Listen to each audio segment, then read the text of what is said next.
사람마다 인생의 길이가 있습니다. 우리는 그걸 수명 또는 운명이라고도 말합니다. 그렇다면 왜 어떤 사람은 오래 살고 다른 사람은 짧게 살까요?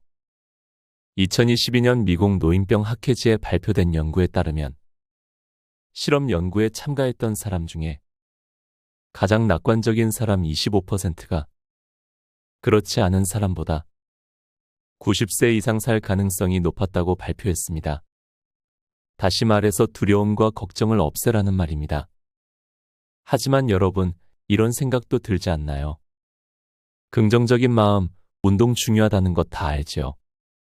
근데 막상 알면서도 잘 못 지킵니다. 맞습니다. 단순히 긍정적인 마음을 가져라, 물을 마셔라와 같은 말은 행동으로 만들기 어렵습니다. 그래서 이 영상에서는 운동, 물 마시기가 아닌 사람들이 의외로 모르는 7가지 장수 습관을 알려드리려고 합니다. 지금 이 영상을 보고 난 뒤 한 번에 모든 걸 하려고 하지 않고 7가지 습관 중에 한 개만 딱 가져가겠다는 마음으로 30분 안에 실천해 보세요. 무병장수 인생을 사는데 많은 도움을 줄 거라 확신합니다. 지금부터 시작합니다. 첫 번째, 절대 귀가 멀어지면 안 된다. 흔히 나이를 먹으면 귀가 잘 안 들리게 되는 게 당연하다고 여기는데 청력 감퇴는 그리 쉽게 볼 문제가 아니다. 귀가 잘 안 들리면 인지 기능이 급격히 떨어지게 되기 때문이다. 청력이 떨어지면 다른 사람과 대화할 일이 줄어든다. 상대방의 이야기를 편안하게 들을 수 없으니 아무래도 누군가와 이야기하기가 꺼려진다. 이러면 사회 활동량이 줄어들고 우울감을 자주 느끼며 사회적 고립 상태에 빠지기 쉬워서 인지장애를 겪을 확률이 높아진다. 또 귀가 멀어지면 다른 사람의 말을 듣기 위해 뇌 에너지의 대부분을 청각 처리에 사용하게 되면서 다른 인지 기능들은 상대적으로 점점 쇠퇴해간다. 이른바 인지 부하 이론이다. 임상 경험으로 봐도 70대의 청력이 떨어지면 인지장애가 발병하는 경우가 많았다. 따라서 귀가 잘 안 들린다면 이비인후과에 방문해서 난청의 진행을 늦추는 동시에 주저하지 말고 보청기를 사용해야 한다. 귀 건강을 유지해서 다른 사람과 계속 대화할 수 있다면 인지장애가 발병할 위험도 줄어들게 할 수 있다. 옛날에는 보청기가 크고 갑자기 소리가 울리기도 해서 여러모로 불편했지만 요즘에는 기술이 발달한 덕에 성능이 좋아진 데다 크기도 작아져서 편리해졌다. 가격은 보통 100만, 300만 원대로 예전에 비해 저렴한 편이나 그래도 부담스럽다면 월 2만, 3만 원 정도로 사용할 수 있는 대여 서비스가 있으니 시험 삼아 이용해 보길 추천한다. 저렴하면서도 성능 좋은 보청기를 빌려서 쓸 수 있을 것이다. 아울러 난청의 진행 정도에 따라서 청각장애인으로 인정받으면 국가에서 제공하는 보조금을 받을 수도 있다. 두 번째, 나이 들수록 외모에 신경 써라. 심리치료법 중에 행동을 변화시켜서 감정을 조절하는 행동치료라는 방법이 있다. 흔히 알고 있는 인지치료와 대응하는 개념으로 이전과는 다른 새로운 경험을 시도하거나 낡은 습관을 바꿔서 마음을 치료하는 방법이다. 이는 60에서 70대 노인이 젊어지는 방법으로도 딱 들어맞는다. 기분이 좋지 않을 때 억지로라도 화장을 하고 머리를 다듬으면 마음이 한결 나아진다. 보통은 행동보다 마음이 먼저라고 생각하기 쉽지만 때로는 마음이 행동의 지배를 받는다. 다시 말해 예쁜 옷을 입거나 보톡스로 주름을 펴는 등 외모에 신경을 씀으로써 감정까지도 조절할 수 있다. 따라서 고령자일수록 외모 관리가 중요하다. 지금까지 만나온 여러 환자들을 보더라도 겉모습이 노인에 가까울수록 감정의 노화가 더욱 성큼성큼 진행되어 결국에는 전신 기능이 쇠약해지는 경우가 많았다. 반대로 노인임에도 외모에 신경을 쓰는 사람은 대체로 건강하다. 요양원에는 보통 출장 미용사가 정기적으로 찾아와서 커트와 파마, 염색 등의 유료 서비스를 진행하는데 직원들에게 물어보면 이러한 서비스를 이용하는 사람들은 대체로 인지장애 단계가 낮고 진행 속도도 더디다고 한다. 나 역시 인지장애를 앓고 있는 고령의 여성이 공들여 화장한 모습을 보면서 어딘가 모르게 생기가 넘치는 듯하다는 느낌을 여러 차례 받은 적이 있다. 나이든 여성이라면 화장을 하고 머리를 손질할 뿐 아니라 필러나 보톡스를 맞아서 피부를 젊게 유지해야 한다. 최근에는 가격이 상당히 저렴해져서 3에서 6개월에 한 번씩 30만, 40만 원 선이면 이용할 수 있다. 피부 관리를 받으면 확실히 눈에 띄게 주름이 펴지고 예뻐진다. 나이가 들어도 주변 사람들에게 충분히 매력적으로 보일 수 있다. 아직도 일본 내에서는 이러한 안티에이징 시술을 반칙이라고 여기는 사람이 많다. 하지만 노후에는 어떤 일이라도 반칙으로 단정 짓지 않는 사고방식이 필요하다. 세 번째, 고기를 먹어라. 강연장에서 고령자일수록 고기를 먹어야 한다. 라고 말하면 열의 9은 콜레스테롤 수치가 걱정된다는 대답이 돌아온다.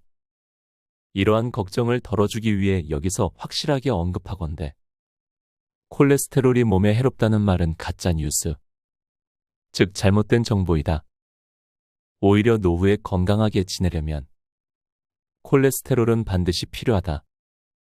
애초에 콜레스테롤은 인간을 포함한 동물의 몸을 구성하는 지방의 일종이다. 성호르몬과 세포막의 재료로서 생명체에게 없어서는 안 될 주요한 성분이다. 그뿐 아니라 뇌에서 세로토닌을 운반하는 중요한 역할을 맡고 있다. 세로토닌이란 뇌의 신경세포들 사이에서 여러 자극이나 감정을 전달하는 신경전달물질 중의 하나이다. 신경전달물질 하면 도파민이나 아드레날린이 유명하지만 세로토닌은 이런 신경전달물질의 분비량을 조절하는 지휘관 같은 존재로서 인간의 마음을 조종하는 역할을 담당한다. 콜레스테롤은 이와 같은 세로토닌을 운반하는 물질로 콜레스테롤 수치가 높은 사람일수록 우울증에 걸릴 확률이 낮고 또 우울증에 걸리더라도 빨리 나을 수 있다. 또한 콜레스테롤은 남성 호르몬인 테스토스테론을 구성하는 재료이다. 요즘 성관계를 맺지 않는 사람이 늘어나고 있는 이유도 콜레스테롤을 줄여야 한다는 잘못된 믿음이 퍼지면서 남성 호르몬 수치가 줄어든 탓에 있다고 생각한다. 더욱 놀랍게도 콜레스테롤 수치가 낮으면 암에 걸리기 쉽다는 연구 자료도 있다. 이는 면역세포를 구성하는 재료가 부족해지기 때문이다. 물론 콜레스테롤 수치가 지나치게 높으면 고콜레스테롤 혈증으로 동맥경화를 일으킬 위험도가 높아지는 것이 사실이다. 하지만 반대로 너무 낮아도 혈관이 약해져서 뇌졸중을 앓을 확률이 커진다. 사실 현대 일본인의 평균 수명이 세계에서 제일 높은 축에 속하는 이유 중에 하나도 옛날과는 비교할 수 없을 만큼 고기를 많이 먹어서 콜레스테롤 섭취량이 크게 증가한 덕에 있다. 콜레스테롤 수치가 오르면서 혈관이 탄력 있고 튼튼해졌기 때문에 출혈성, 뇌졸중으로 인한 사망자가 감소한 것이다. 네 번째, 많이 씹어라. 음식과 관련해서 씹기의 중요성도 언급하고 싶다. 예전에 초등학생을 대상으로 다음과 같은 기억력 테스트를 실시한 적이 있다. 다양한 색깔의 판을 배치해서 30초간 외운 다음 그것과 똑같은 순서로 색깔 카드를 놓게 하는 시험이었다. 그런데 이때 껌을 씹으면 정확도가 2배나 올라갔다. 연구 결과 껌을 씹으면 뇌의 혈류량이 증가했는데 특히 기억을 관장하는 해마의 혈류량이 크게 늘어났다. 이는 우리가 음식을 씹을 때 사용하는 근육인 깨물근이 3차 신경을 통해 뇌와 이어져 있기 때문이다. 깨물근이 움직이면 대뇌와 편도체 같은 인지 기능을 담당하는 뇌 부위가 자극을 받아서 혈류량이 늘어난다. 또 껌을 씹으면 치아를 감싸고 있는 치근막에도 압력이 전달되는데 이 역시 뇌와 이어져서 뇌를 자극하고 활성화한다. 따라서 반대로 건강하지 못한 치아는 인지장애를 일으키는 원인이 된다. 이유는 크게 두 가지다. 첫째, 씹는 횟수가 줄어들면 뇌로 가는 자극이 감소해서 인지 기능이 떨어지게 되기 때문이다. 둘째, 씹는 힘이 약해지면 신선한 채소와 같이 딱딱한 음식을 피하고 면처럼 부드러운 음식을 자주 먹게 되는데 그에 따라 비타민이 부족해져서 인지장애가 발생할 위험이 커진다. 실제로 치아가 거의 없는 사람은 치아가 20개 이상 있는 사람에 비해 인지장애가 발생할 확률이 1.85배나 높다는 연구 결과가 있다. 또 알츠하이머형 인지장애 환자는 채소 섭취량이 적다고 한다. 이 때문에 건강하게 오래 살고 싶다면 돈이 많이 들더라도 틀니나 임플란트를 활용해서 치아 건강을 지켜야 한다. 덧붙여서 뇌를 자극하기 위해서는 깨물근을 많이 움직여야 하므로 껌이나 오징어를 자주 씹자. 심심할 때 간식거리를 씹는 것만으로도 뇌 건강을 지켜낼 수 있다. 새끼 식사를 할 때에도 젊었을 때보다 더 많이 씹어먹는 습관을 들여야 한다. 이러한 작은 습관이 뇌의 노화를 막는다. 5번째, 무슨 일이든 일을 해라. 세계적으로 인정받는 장수 지역에는 다음과 같은 공통점이 있다고 한다. 무엇보다도 사람들이 꾸준히 몸을 움직인다. 장수 지역에는 나이가 들어도 밭일, 정원 가꾸기, 집안일 등으로 꾸준히 몸을 움직이는 사람들, 즉 일하는 사람들이 많았다. 그 외에도 배부르게 먹지 않기, 목적의식 지니기, 스트레스 해소하기 등의 공통점이 있었지만 건강하게 오래 살기 위한 조건으로 꾸준히 몸을 움직이는 것, 즉 일하기를 제일 중요하게 꼽았다. 일하기의 중요성을 알려주는 또 다른 예로는 영국이 한 경제지에서 수십 년에 걸쳐 진행한 행복도에 관한 조사를 들 수 있다. 여기서는 이혼이나 배우자의 사망, 실업과 같은 삶의 큰 사건으로 사람의 행복도가 어떻게 달라지는지를 조사했는데 인간의 행복도에 가장 크게 부정적인 영향을 미치는 요소는 실업이었다. 이혼이나 배우자의 사망보다 일자리를 잃는 일이 인간을 가장 불행하게 만드는 요소였다. 인간에게 일은 절대 없어서는 안 될 요소이다. 세계 각지에서 진행된 비슷한 조사들에서도 모두 늙어서도 계속 일해야 오래 살 수 있고 행복도도 높다는 결론이 나왔다. 관련 자료를 다 소개하자면 책 한 권을 채우고도 남을 정도로 방대하다. 그만큼 과학적으로 밝혀진 사실임이 틀림없다는 뜻이다. 서양에는 매일 우유를 마시는 사람보다 매일 우유를 배달하는 사람이 더 건강하다. 라는 속담이 있는데 저절로 고개가 끄덕여지는 말이다. 나 역시 노후를 건강하고 행복하게 그리고 유의미하게 보내기 위한 가장 중요한 조건은 일하기라고 생각한다. 정년이 곧 은퇴가 아님을 명심하고 연령에 맞게 아니 때로는 나이를 잊고서라도 계속 일하는 것이 인생을 의미 있게 보내는 방법이다. 6번째, 규칙적인 생활로 수면 리듬 유지해라. 불면증의 원인은 다양하다. 우울증이 원인인 경우도 있고 순환기계 질환처럼 몸 상태가 좋지 않아서 잠을 못 자는 경우도 있다. 하지만 대부분은 잠들지 못할까봐 두려워하는 정신적인 문제에서 기인한다. 이러한 종류의 불면증은 규칙적인 생활을 하면 크게 나아진다. 먼저 밤에 잘 자기 위해서는 아침에 일어나는 시간을 일정하게 유지해야 한다. 회사에 다닐 때는 출근 시간이 정해져 있으므로 저절로 기상 시간이 일정할 수밖에 없었는데 당시에는 무척 피곤하게 느껴졌겠지만 그것은 우리의 몸과 마음에 좋은 영향을 미쳤다. 매일 같은 시간에 일어나는 습관이 심신의 변화를 최대한 막아주었기 때문이다. 그러나 은퇴 후 그럴 필요가 없어서 기상 시간이 들쑥날쑥해지게 되면 세로토닌과 같은 신경 전달 물질의 분비가 줄어들고 세로토닌이 부족해지면 수면을 유도하는 멜라토닌도 줄어들어 수면 장애를 겪기 쉽다. 따라서 신경 전달 물질의 정상적인 분비를 촉진하기 위해서는 매일 아침 같은 시간에 일어나야 한다. 전날 밤 푹 자지 못했거나 늦게 잠들었더라도 아침이 되면 평소와 같은 시간에 침대에서 나와야 한다. 당일은 조금 피곤하고 졸리겠지만 길게 보면 뇌와 몸을 지키는 좋은 습관이다. 여기에 매일 아침 같은 시간에 식사를 하면 수면에 더욱 긍정적인 효과를 미친다. 수면 리듬을 일정하게 유지하기 위해서는 식생활의 리듬도 중요하기 때문이다. 7번째, 성호르몬 감소를 주의하라. 중장년층은 성호르몬 감소에도 주의해야 한다. 나이를 먹으면 남성은 남성 호르몬이, 여성은 여성 호르몬이 줄어든다.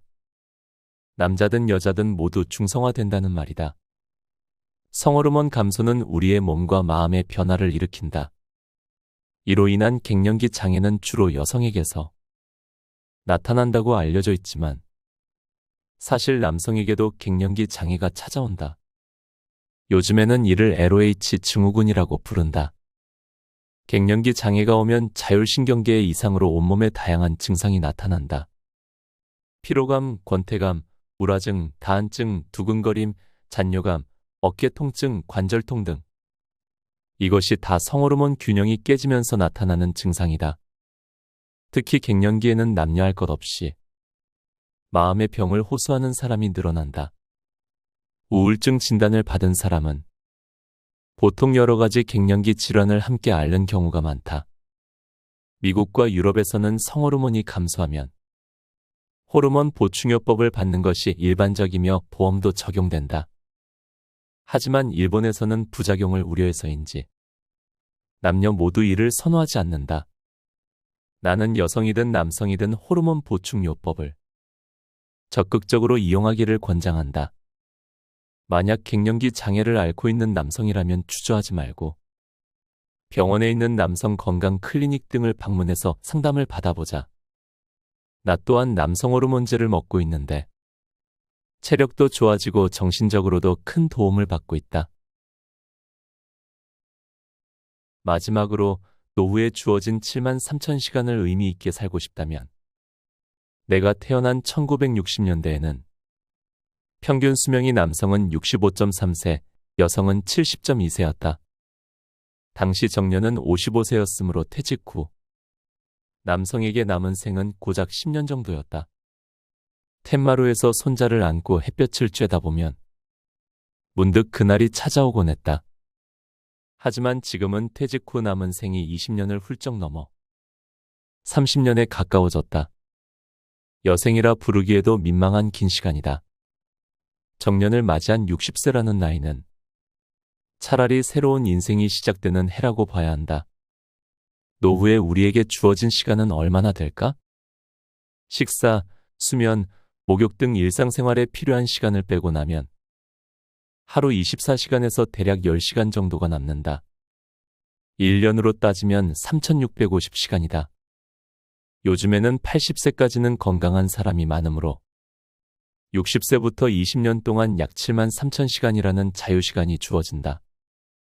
현재 연간 평균 노동시간이 1915시간이니까 20세부터 60세까지의 40년 동안 약 76,000시간을 일하는 셈인데 이렇게 본다면 정년 이후 우리에게는 젊은 시절 일했던 시간만큼의 자유시간이 또다시 생기게 된다. 노후에도 여전히 많은 시간이 남아있는 것이다. 노후에 주어진 터무니없이 긴 시간을 유의미하게 보내는 방법은 두 가지다. 하나는 쓰면서도 질릴 만큼 모범생다운 결론이지만 공부하기이고 나머지 하나는 일하기이다. 안타깝게도 인간의 뇌는 공부와 일 외에는 쉽게 질려버리기 때문이다. 유럽과 미국에서는 행복한 은퇴 생활이라는 말을 즐겨 쓰면서 일찍 은퇴한 뒤 노후에는 여행과 취미 생활을 마음껏 즐기며 살아야 한다는 사회적인 분위기가 형성되어 있지만 이는 어디까지나 분위기일 뿐 실상은 좀 다르다. 취미와 여행에 빠져 지내는 시간은 기껏해야 2에서 3년 정도이고 이후에는 이런 삶에 조금씩 실증내는 사람이 많아진다고 한다. 나도 환갑을 맞이하기 전까지는 60대가 되면 쉬면서 마음대로 놀고 싶다는 생각이 있었지만 이제는 그러한 인생을 살겠다는 마음을 아예 접었다. 내 성격상 취미와 놀이에는 금세 질릴 게 뻔하다. 그래서 힘이 닿는 한 앞으로도 계속 지금까지 해왔던 방식대로 일하자고 마음먹었다. 75세든 80세든 일할 수 있다면 계속 일하는 편이 좋다는 말은 과학적으로도 증명된 사실이다. 실로 다양한 연구와 조사를 통해 노동은 인간을 건강하게 오래 살도록 해주고 인생의 충실감을 느끼게 해주며 행복한 노후를 보내게 해준다는 점이 밝혀졌다. 물론 여기서 말하는 노동은 현역 시절 때처럼 매일 꼭 8시간 정도 근무해야 한다는 뜻이 아니다. 자신의 시간에 맞춰 파트타이머로 일해도 좋고 또 집안일이나 봉사활동처럼 다양한 형태의 노동도 포함된다. 곁에 두고의 짧은 생각. 오늘은 무병장수하는 7가지 장수 습관에 대해 책을 소개했습니다. 책을 읽고 제가 느낀 몇 가지 점을 나눠보려고 합니다. 첫 번째로, 수명은 우리가 생각하는 것보다 훨씬 다양한 요인에 의해 결정된다는 것을 다시 한번 깨달았습니다. 유전, 생활습관, 환경, 정신건강 등 이 모든 요소들이 복합적으로 작용하여 우리의 수명을 결정합니다. 두 번째로, 이 중에서도 특히 생활습관과 정신건강의 중요성을 다시 한번 깨닫게 되었습니다. 우리가 매일 수행하는 행동들과 우리의 마음가짐이 얼마나 큰 영향을 미치는지를 알려주는 중요한 주제였습니다. 세 번째로, 여전히 우리의 선택에 의해 크게 바뀔 수 있는 부분들이 있다는 것을 느꼈습니다. 이는 우리 스스로가 건강하고 긴 생을 살기 위해 노력할 수 있다는 긍정적인 메시지로 다가왔습니다. 마지막으로 이러한 이야기를 통해 우리 모두가 건강하고 행복한 생을 살 수 있도록 노력하는 것이 얼마나 중요한지를 다시 한번 깨닫게 되었습니다. 오늘 이야기한 내용이 여러분에게도 도움이 되었으면 좋겠습니다. 오늘도 함께 해주셔서 감사합니다. 책 70세의 정답을 읽고